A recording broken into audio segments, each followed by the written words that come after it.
Hang on. Technical difficulties. There we go. Okay, good morning. Good morning. Welcome to this next edition of the Benchworks podcast. Today we're going to do a tech demonstration, a Rhino demonstration on split shank. I think it's something that my students have issues with at times. It's pretty simple, but there's a very easy way to get a split shank in Rhino, and we'll go over that. Couple of administrative notes here. Next week will be a bye week. There will be no live stream next week because the Tucson Gym and Mineral Show. I'm going to be up there hobnobbing and looking at gyms. You could just about bathe in gyms up there during the gym show. If you haven't ever been, try and make it sometime. I'm also going to be at the Jewelers Helping Jewelers event at, I think it's at Barrio Brewing, 7 o'clock next Tuesday. Tuesday's going to be my long day at the show, or one of my first long day at the show. And then I'm going to be at Barrio Brewing for the Jewelers Helping Jewelers event that's going to be happening at that point. And then, okay, then the week after that, we're scheduled ahead just a little bit now. The week after that, Joel McFadden and I are going to discuss how gold price is influencing jewelry design, manufacture, and sales these days. It's something both of us think about quite a bit, of course, because prices now today, just yesterday, I think we've reached $5,000 an ounce for gold and over $100 for silver. So what are we doing about that? Anyway, that's the next one, week after next, when Joel and I will be having that discussion. And then as a follow-up to that discussion, Jason Chandler is going to join me for a bench discussion and demonstration about making your own stock, sheet, and wire. This is something a lot of you may know how to do already, but Jason will certainly have his take on that, and he's a great instructor, so I hope you'll join us for both of these next podcasts. Okay, let's see, I'm getting a little bit of a warning sign here. It was excellent for a minute, and now it's a warning sign. So I don't know what's going on your end. On my end, it looks good, other than what I'm seeing on my screen here. Anyway, let's go ahead and segue to the demo. Again, this is going to be a split shank in Rhino. So let me just say in advance, I use a lot of aliases. I've created aliases in Rhino to short circuit a lot of the functions, a lot of commands that you can do. So rather than making a ring rail using the circle command over here in the sidebar, what I'm going to do is make the front viewport active and type in R8, enter, and this gives me a size 8, a net size 8 circle around the origin. If you want to know more about aliases, then get with me at another time. It's something my students get full instruction in the course that I teach, level 1 training through the Portland Jewelry Academy, and you can take it as an individual also outside the academy if you just want the CAD instruction. Okay, so let's pop into the front viewport and look at this for a second. As again, I said this is a net size. Most casting, most 3D printing and casting processes have some modification necessary on the net size. There's shrinkage involved, and unless your 3D printer is dead on in terms of calibration, there can be shrinkage involved in the 3D printing process itself, and certainly there is shrinkage involved in the casting. So I've developed a formula. We're gonna scale this 2D transform menu, scale 2D from the origin, and I'm just gonna type in a number. I'm gonna scale it 1.01158, which seems like a random number, but hopefully you can see that it expanded just a little bit right there. Seems like a random number. I got the start for calculating my own best number for the shrinkage modification when you're building from a Santa Fe Symposium presentation that I didn't participate in, but observed some years ago, and then I did some research on my own, and that's the number I came up with. Okay, let's just look at what we've got in the perspective viewport before we pop into the right-hand viewport, and let's make a cross section for ourselves. I'm going to use polyline command, snap to the quad, and I want it to be about 3 millimeters wide eventually, so I'll type in 1.5, enter. I will shift constrain it out to the left. And then since most shanks are about 1.5, or a good thickness for a shank is about 1.5 millimeter, I'm going to type in 1.35, enter, shift constrain. And you'll see in just a second why I use that 1.35 number, because this is going to be a domed band. So we're going to select that using an alias, mirror it on the y-axis, and then we're going to use an arc with an end, and point on arc command here. Snap to these two ends, bring this arc out a little bit, and then we're going to end up here at about 1.5 millimeters total thickness. Probably not exactly, but close. We'll select these cross-sectional curves, Control J for join them into one closed curve, and then again, let's just look at what we have in the perspective view. Okay, I'm going to go ahead and do some good layer management here and put these on my rail or base curves layer. And now you'll notice they show up red. This means that when I no longer need them, I can just turn them off, but they'll still be there. Turn them off visually, and of course then I can't select them or anything either. But then if I need them again to recreate this for some reason, I can bring them back with the little light bulbs. Okay, we're going to select this, pop back into the front viewport, and do a polar array from the origin point. And since I was practicing this, the number 8 is going to pop up for the number of cross-sectional things that I'm going to create here. I'll press enter to accept that a couple of times. That looks good. And now we have, again, perspective viewport. Let's see what we have. I'm going to go ahead and just get rid of the ones that I don't actually need. I used 8 because this gives me a pretty darn good spacing here for the split shank that I'm going to create. So we're going to select the ring rail, surface, sweep one rail, and then we will use these cross-sectional shapes. Okay, enter. And we note here, oh, excuse me, I got ahead of myself. I'm going to undo out of that. First, to make the split shank, we're going to move this element, the one at the very top, over just a little bit. And then I'm going to scale it a little bit narrower. I'm just doing this by eye. Okay, now we're going to select this surface, sweep one rail, using those cross-sectional shapes, enter.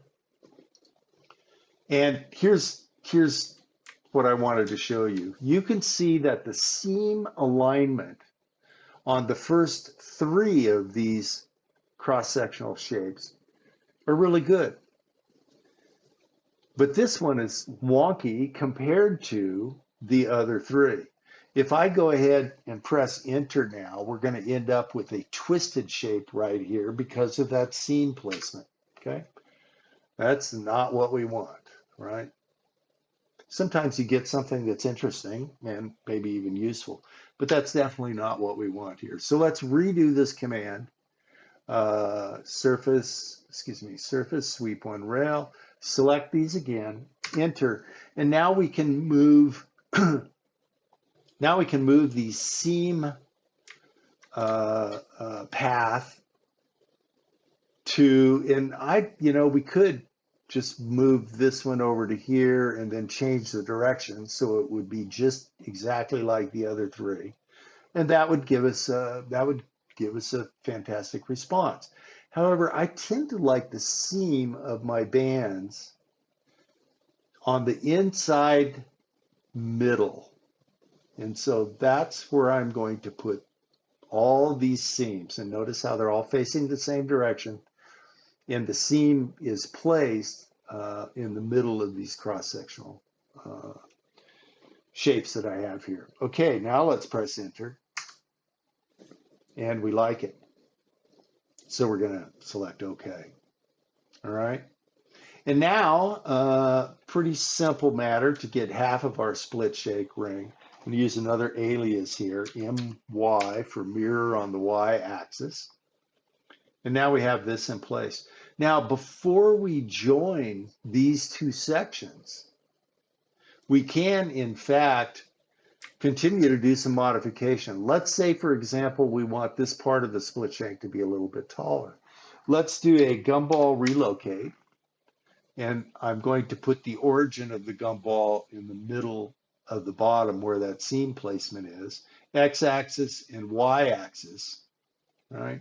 And now I can simply stretch this up a little bit, make it taller. And since I have my history on, everything follows along. Okay, I love it. Let's use that. Let's go ahead and turn off our curves because we don't need them anymore. Notice I'm going to bounce up here a little bit and I'm going to click on the little light bulb, which will hide that layer of the rail or base curves. So they're not there anymore. And now we can select these two elements, Control J to join them. And now if you look up here, above the command line, we have one closed polysurface. That's pretty much what we were going for. Okay, now this looks pretty good, but it's not a split shank, right? So how do we take it from here? We're going to pop into the front viewport, make a simple surface, a plane, surface, plane, corner to corner. We're going to put it across here. Yeah, it was on the construction plane. And we're going to use this as a trim tool to just trim away this part of the shank. Enter, and now you could put this on a layer if you think you're going to need it later, or in this case, I'm just going to delete it. Now you notice we have one side of a split shank ring. Now another alias I have is mirroring on the x-axis, so I'll invoke that. Select the other side, Control J join, and now we have a closed polysurface that is a split shank. Okay, looks pretty good. That's the basics of making a split shank. Here's one thing that we could do though. These sharp little surfaces are not the best idea in the casting process. As you know, if you think about this in terms of negative space, once this is in a flask and filled with investment, this is going to create a relatively sharp edge.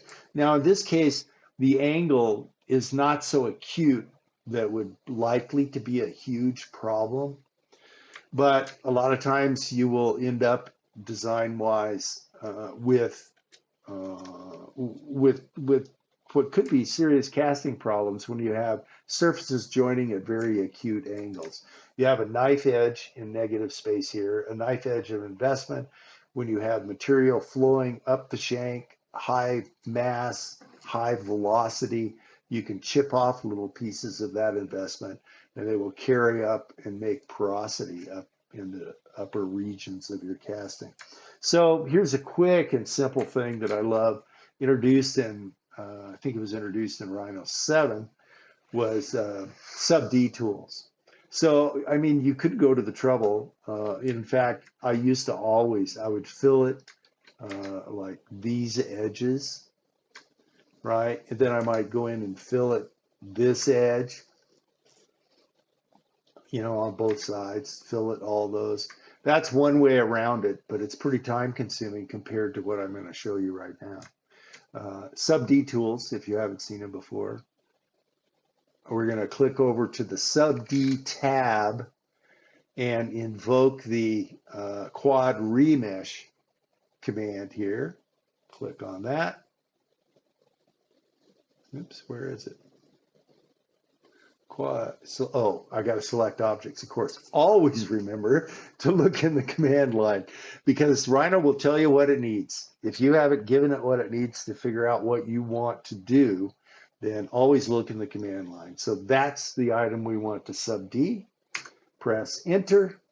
Now, the target quad count is something that can be pretty important. With 2,000 target quad count, let me just show you the difference. We're going to go ahead and convert that to sub D. Let's invoke also, we want Y and X symmetry on this.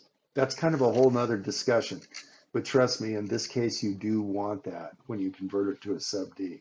Okay, convert to sub D, press OK. It's going to think about it. And the sub D that you just created will come up highlighted. We'll move that one over here. Okay, and now you can see that this is a real nice smooth transition with no sharp edge. Also, the edges are a nice smooth transition. Now for an even more organic look, let's re-invoke that command. I'm going to do a right click to re-invoke that. And I'm going to leave it symmetry on the X and Y axis. But to get an even more somewhat organic looking split shank, I'm going to reduce this quad count clear down to 500. And let's convert it. All right, and then move this one over. And if we look at this, you may not be able to see a ton of difference between this one and this one, but let's zoom in again real quick on this part of it. And then let's come over and zoom again on that same part of this one. It's a little broader of a fillet, I would say. And these sections here have taken on much softer edges. You can see the difference here again between this edge and this edge. Much rounder, much softer. Plus, if you're going to do any point editing on the sub D, I find that the fewer quad remesh, the fewer the quad count, the easy, often at least, the easier it is to be able to point edit these things. All right. You don't have quite so many to worry about. All right. Well, this is going to conclude this episode. I'm not sure what my little warning sign is here. Maybe I'm not streaming live, but this is being recorded, so it will be posted. Don't forget to join me 2 weeks from now with Joel in a discussion about gold pricing and how it's affecting the jewelry industry and what you can do to mitigate some of that.